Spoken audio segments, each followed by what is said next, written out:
25 वर्षापासून ही जागा शिवसेनेकडनं आहे. 1990 पासनं शिवसेना ही जागा लढवते. भारतीय जनता पार्टीची शक्ती निश्चित रूपानं या लोकसभेत आहे, त्यामुळे आमची मागणी आहे. तर पक्षाने विचार केला तर इच्छुक, इतरांच्या इच्छुकाबरोबर आम्ही इच्छुक आहोत. लोकसभा ही आमच्या उद्धव बाळासाहेब ठाकरे याच पक्षाची जागा आहे, त्यामुळे ती निश्चित सुटल. हिंगोली लोकसभा मतदारसंघ हिंगोली जिल्ह्यातील हिंगोली, वसमत, कळमनुरी, नांदेड जिल्ह्यातील किनवट आणि हदगाव, यवतमाळ जिल्ह्यातील उमरखेड या 6 विधानसभा मतदारसंघाचा एकत्रित करून हिंगोली लोकसभा मतदारसंघ तयार करण्यात आला आहे. या लोकसभा मतदारसंघावर महायुतीकडून भाजप आणि शिवसेनेकडनं दावा केला जातोय, तर महाविकास आघाडीतील 3ही पक्षांनी हिंगोलीच्या जागेवर जोरदार तयारी केलेली आहे. महाविकास आघाडीतील 3ही पक्षातील नेत्यांना हिंगोलीची जागा हवी आहे.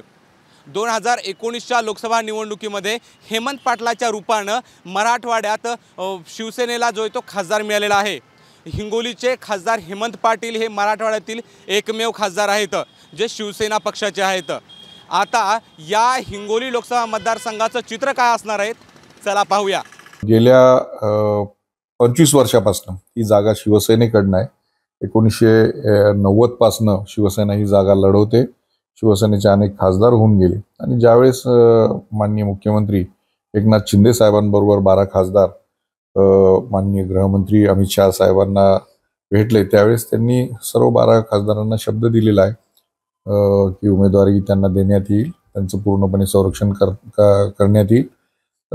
मला वाटतं की ही जागा शिवसेनेची आणि निश्चित शिवसेनेला भेटेल.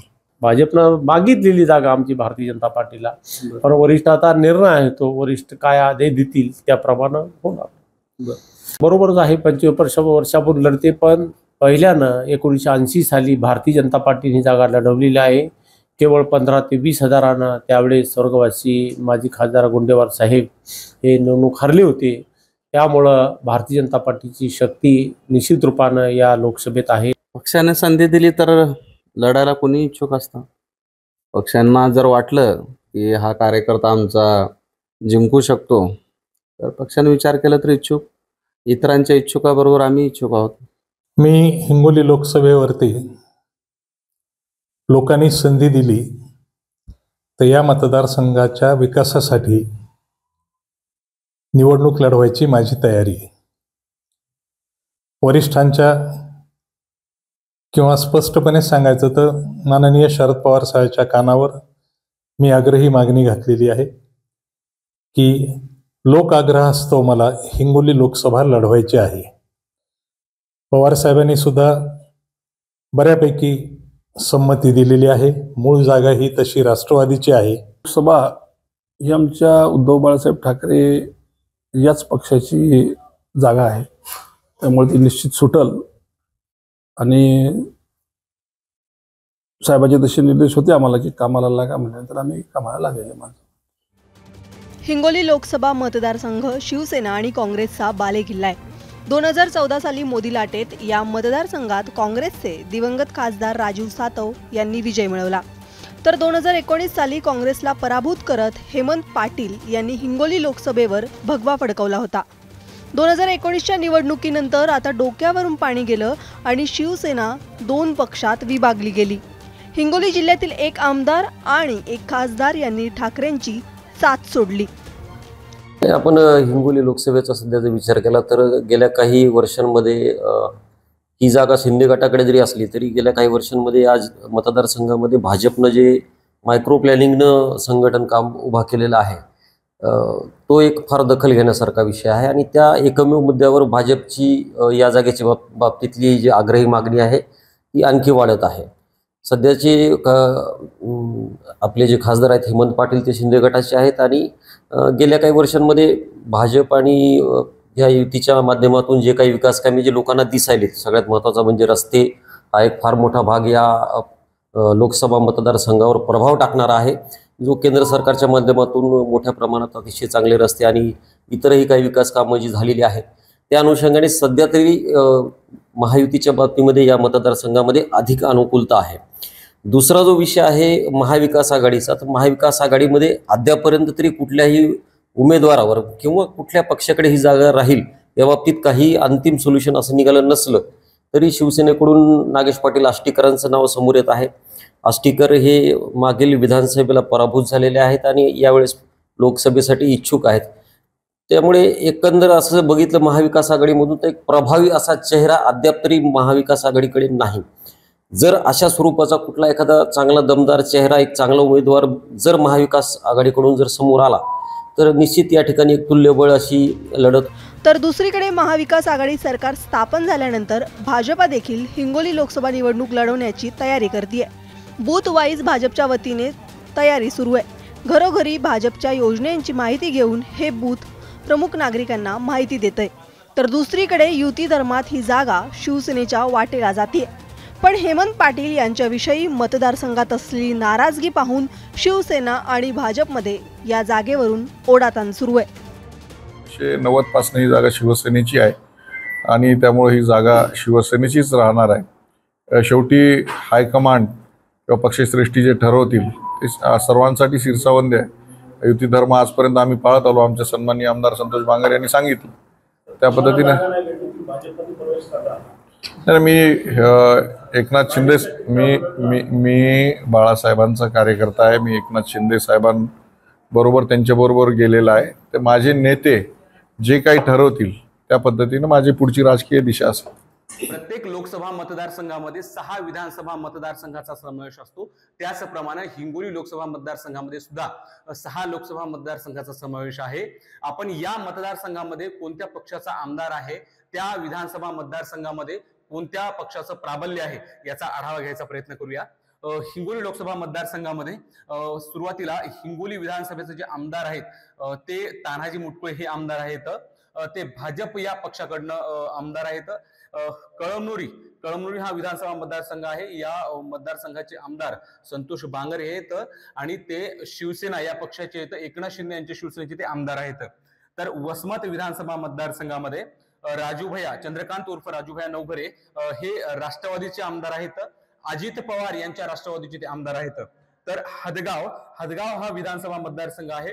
हदगाव विधानसभा मतदारसंघाचे आमदार माधव पाटील जवळगावकर हे आहेत. काँग्रेस पक्षाचे ते आमदार आहेत. तर उमरखेड, यवतमाळ जिल्ह्यातला उमरखेड या विधानसभा मतदारसंघाचा सुद्धा हिंगोली लोकसभा मतदारसंघामध्ये समावेश आहे. उमरखेड विधानसभा मतदारसंघाचं नेतृत्व सध्या नामदेव ससाने हे करतायत. त्या ठिकाणचे नामदेव ससाने हे आमदार आहेत. भाजप या पक्षाकडनं ते आमदार आहेत. तर किनवट या नांदेड जिल्ह्यातला हा विधानसभा मतदारसंघ आहे. त्याचा हिंगोली लोकसभेमध्ये समावेश आहे. किनवट विधानसभेचं नेतृत्व सध्या भीमराव केराम हे करत आहेत. भाजप या पक्षाकडनं आमदार आहेत. एकंदरीत पाहायला गेलं तर हिंगोली जिल्ह्यातील हिंगोली लोकसभा मतदारसंघातील 6 विधानसभा मतदारसंघाचं जे आमदार आहेत त्यांचा आपण आढावा घेतलेला आहे. आणि यामध्ये माधव पाटील जवळगावकर जे काँग्रेसचे आमदार आहेत ते वगळता अन्य 5 ठिकाणी सुद्धा महायुतीचे आमदार पाहायला मिळत आहेत. भाजपचे 3, शिवसेना एकनाथ शिंदे यांच्या शिवसेनेचे 1 आणि अजित पवार यांच्या राष्ट्रवादीचे 1 आमदार, याप्रमाणे 5 आमदार महायुतीचे आहेत. त्यामुळे हिंगोली लोकसभा मतदारसंघामध्ये महायुतीचं प्राबल्य जे ते मोठ्या प्रमाणात पाहायला मिळते. शिवसेना उद्धव बाळासाहेब ठाकरे पक्षाकडून माजी आमदार नागेश पाटील अष्टीकर, राष्ट्रवादीकडून माजी आमदार जयप्रकाश दांडेगावकर, काँग्रेसकडून सचिन नाईक, आमदार प्रज्ञा सातव. निवडणूक म्हटलं की जातीय समीकरण खूप महत्वाची. हिंगोली लोकसभा मतदारसंघामध्ये कोणत्या जातीचं किती मतदान आहे याचा एक आपण आढावा घेऊया. 2024च्या निवडणुकीमध्ये 18 लाख मतदार आहेत जे या निवडणुकीमध्ये आपल्या मतदानाचा अधिकार बजावणार आहेत.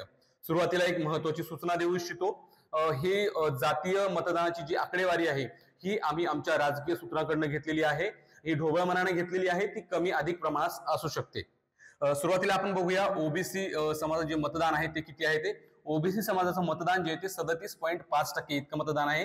ते साधारणतः 6,75,972 इतकं ओबीसी समाजाचं मतदान आहे. मराठा समाजाचं मतदान 25% आहे. ते साधारणतः 4,50,648 इतकं मतदान आहे.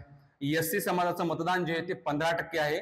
साधारणतः 2,70,388 इतकं मतदान आहे. आदिवासी समाजाचं 10% मतदान आहे. 1,80,259 इतकं आदिवासी समाजाचं मतदान आहे. मुस्लिम समाजाचं मतदान सुद्धा 9% आहे. मुस्लिम समाजाचं मतदान 1,62,223 इतकं आहे.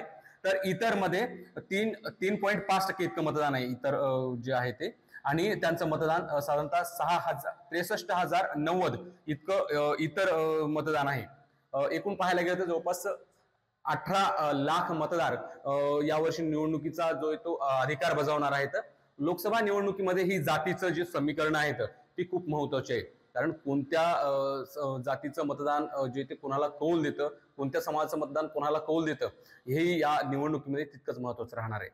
हिंगोली लोकसभा मतदारसंघामध्ये गतवर्षी म्हणजेच 2019च्या लोकसभा निवडणुकीमध्ये कोणत्या उमेदवाराला किती मतदान पडलं होतं याचा आपण आढावा घेणार आहोत. 2019च्या लोकसभा निवडणुकीमध्ये भाजप सेना युतीकडनं हेमंत पाटील यांना उमेदवारी मिळाली होती. ते युतीचे उमेदवार होते, शिवसेनेकडनं ते युतीचे उमेदवार होते, आणि तेव्हा त्यांना 5,86,312 इतकी मतं पडली होती. त्याच काळामध्ये 2019च्या निवडणुकीमध्ये सुभाष वानखेडे हे राष्ट्रवादी काँग्रेस आघाडीचे उमेदवार होते. तेव्हा त्यांना हिंगोली लोकसभा मतदारसंघामध्ये 3,84,056 इतके मतदान पडलं होतं. आता सुभाष वानखेडे यांनी काँग्रेस सोडलेली आहे. ते शिवसेनेमध्ये त्यांनी उद्धव ठाकरे यांच्या शिवसेनेमध्ये त्यांनी प्रवेश केलेला आहे. तर मोहन राठोड हे 2019 साली वंचितचे उमेदवार होते, आणि त्यावेळी सुद्धा वंचितचा खूप मोठा प्रभाव या मतदारसंघावर पाहायला मिळाला होता. आणि 2019च्या निवडणुकीमध्ये मोहन राठोड जे वंचितचे उमेदवार होते त्यांना 1,74,051 इतकं मतदान पडलेलं आहे. हिंगोली लोकसभा मतदारसंघावर वंचितचा सुद्धा मोठा प्रभाव पाहायला मिळतोय. त्यामुळे वंचितला सुद्धा गृहीत धरून चालणार नाही. त्यामुळे हिंगोली लोकसभेवर वंचित बरोबर आघाडीत ही चांगली तयारी पाहायला मिळते. हिंगोली लोकसभा मतदारसंघामध्ये महायुतीचे बलस्थान आणि कच्चे दुवे आपण पाहूया. या माध्यमातून महायुतीला ही निवडणूक लढताना किती अडथळे येऊ शकतात, कोणत्या कोणत्या गोष्टीचा फायदा होऊ शकतो ते या माध्यमातून समजणार आहे, कळणार आहे. युतीचे आपण बलस्थाने पाहूया. हिंगोली जिल्ह्यातील हिंगोली लोकसभा मतदारसंघातील 6 विधानसभा मतदारसंघापैकी 5 विधानसभा मतदारसंघामध्ये महायुतीच्या आमदारांचं प्राबल्य आहे. त्यामुळे याचा फायदा महायुतीच्या उमेदवाराला होणार आहे. नंबर 2ला भाजपचे बूथ स्तरावरील संघटन मजबूत आहे. भाजपचं लोकसभा मतदारसंघामध्ये जे बूथ स्तरावरचं संघटन आहे ते अत्यंत मजबूत केलेलं आहे. ते या काळात मोठ्या प्रमाणात त्यावर भाजपच्या वतीनं भर देण्यात आला होता. तर 3 नंबरला राज्यामध्ये आणि केंद्रात असलेली सत्ता, राज्यामध्ये आणि केंद्रामध्ये जी महायुतीची सत्ता आहे त्याचा फायदा तो युतीच्या उमेदवाराला होणार आहे. आणि हे महायुतीचे बलस्थान आहेत. बलस्थानाप्रमाणेच महायुतीचे अनेक कच्चे दुवे सुद्धा आहेत, तेही आपण पाहूयात. महायुतीचे हे कच्चे दुवे आहेत. शिवसेनेमध्ये फूट पडल्यानं मतदारांची नाराजगी आहे. कारण सत्ता संघर्षाच्या काळामध्ये शिवसेनेमध्ये उभी फूट पडली होती. एकनाथ शिंदे आणि उद्धव ठाकरे असे 2 गट पाहायला मिळाले होते, आणि त्याचा फटका कुठेतरी महायुतीच्या उमेदवाराला बसू शकतो. गेल्या वेळेस ज्या पद्धतीनं युतीच्या उमेदवाराला शिवसेना आणि भाजप या दोन्ही पक्षातील मतदारांची मतदान पडले होते, त्याचप्रमाणे यावर्षी शिवसेनेचं एकट्ठा मतदान पडेल का, हा मोठा प्रश्नचिन्ह या ठिकाणी निर्माण झाले. तर 2 नंबरला कच्चा दुवा आहे, तो म्हणजे युती सरकार काळामध्ये अपेक्षित विकास झालेला नाही. वारंवार जिल्ह्यातील नागरिकांकडनं, लोकसभा मतदारसंघातील नागरिकांकडनं हा आरोप केला जातो की महायुती काळामध्ये अपेक्षित असा विकास झालेला नाही. तर नंबर 3ला महत्वाचा कच्चा दुवा आहे. विद्यमान खासदार हेमंत पाटील गेल्या वर्षी निवडणूक झाल्यानंतर 4.5 वर्षामध्ये मतदारसंघात हिंगोली जिल्ह्यात फिरकलेच नाही, असा वारंवार आरोप केला जातो. त्यामुळं हा एक महत्वाचा कच्चा दुवा आहे. तर 4 नंबरला आहे मराठा आरक्षणाचं आंदोलन. हिंगोली जिल्ह्यामध्ये मराठा आरक्षणाच्या मागणीसाठी जे ते मोठ्या प्रमाणात आंदोलन करण्यात आलं होतं, हे आंदोलन राज्य सरकारच्या आणि केंद्र सरकारच्या विरोधात करण्यात आलं होतं. अर्थात याचा फटका या निवडणुकीमध्ये महायुतीच्या उमेदवाराला मोठ्या प्रमाणात बसू शकतो अशी शक्यता आहे. हिंगोली लोकसभा मतदारसंघाचा जर थोडक्यात आढावा घ्यायचा म्हटलं तर हिंगोली लोकसभा मतदारसंघाची जागा युतीमध्ये शिवसेनेकडे आहे, परंतु या जागेवर आता भाजपनं दावा केलेला आहे. शिवसेनेकडून विद्यमान खासदार इच्छुक आहेत, तर भाजपकडनं रामदास पाटील सुमठाणकर, माजी आमदार रामराव वडकुते, माजी आमदार गजानन घुगे, आमदार तानाजी मुटकुळे यांच्यासह मातब्बल नेते मंडळी इच्छुक आहेत. कारण महाविकास आघाडी सरकार स्थापन झाल्यानंतर हिंगोली लोकसभेची जागा लढवायची आहे. त्यासाठी भाजपच्या वतीने तयारी सुरू करा अशा सूचना भाजपच्या केंद्रातील नेतृत्वाकडून देण्यात आल्या होत्या. त्यानंतर मागील 2.5 ते 3 वर्षापासून भाजपच्या नेते मंडळींनी हिंगोली लोकसभेची जी ते निवडणूक लढण्यासाठी तयारी केलेली आहे. त्यामुळं हिंगोली लोकसभेवर भाजपकडनं सुद्धा दावा केला जातोय. हिंगोली जिल्ह्याचा विकास हा प्रत्येक लोकसभा निवडणुकीमध्ये प्रचाराचा मुद्दा राहिलेला आहे. परंतु मागील काही काळामध्ये वेगवेगळ्या आघाड्या, वेगवेगळ्या युत्या झालेल्या आहेत. त्यामुळं हिंगोली जिल्ह्याच्या विकासाचा मुद्दा मागेच राहिलेला आहे. मागील काही काळामध्ये उद्धव ठाकरे यांची शिवसेना फुटलेली आहे. त्या शिवसेनेचे काही आमदार एकनाथ शिंदे यांच्यासोबत सत्तेत सहभागी झालेत, तर काही आमदार उद्धव ठाकरेंसोबत विरोधात राहिले आहेत. अशाच पद्धतीनं राष्ट्रवादीत सुद्धा दुफडी निर्माण झालेली आहे. अजित पवार यांच्या रूपानं काही आमदारांनी सत्तेत जाणं पसंत केलं, तर काही आमदार आजही शरद पवार यांच्यासोबत आहेत. त्यामुळं या वेगवेगळ्या युती आणि आघाड्यांचा हिंगोली लोकसभेवर काय परिणाम होणार आहे त्याची माहिती घेऊया. लोकसभा ही आमच्या उद्धव बाळासाहेब ठाकरे याच पक्षाची जागा आहे, त्यामुळे ती निश्चित सुटल. आणि साहेबाचे तसे निर्देश होते आम्हाला की कामाला लागा, म्हटल्यानंतर आम्ही कामाला लागलेले. हिंगोली लोकसभा मतदारसंघाची ही अशी परिस्थिती आहे. अजून उमेदवार घोषित करणं बाकी आहे. त्यामुळं राजकारणात मोठ्या प्रमाणात बदल होऊ शकतात. परंतु हिंगोली लोकसभा मतदारसंघातील मतदारांचा मूड काय, हिंगोली लोकसभेचा मूड काय, काय बदल आहेत हे सांगण्याचा हा आमचा छोटासा प्रयत्न. Camera person आकाशसह Madhav Dipke, ABP माझा, हिंगोली. एबीपी माझा, उघडा डोळे बघा नीट.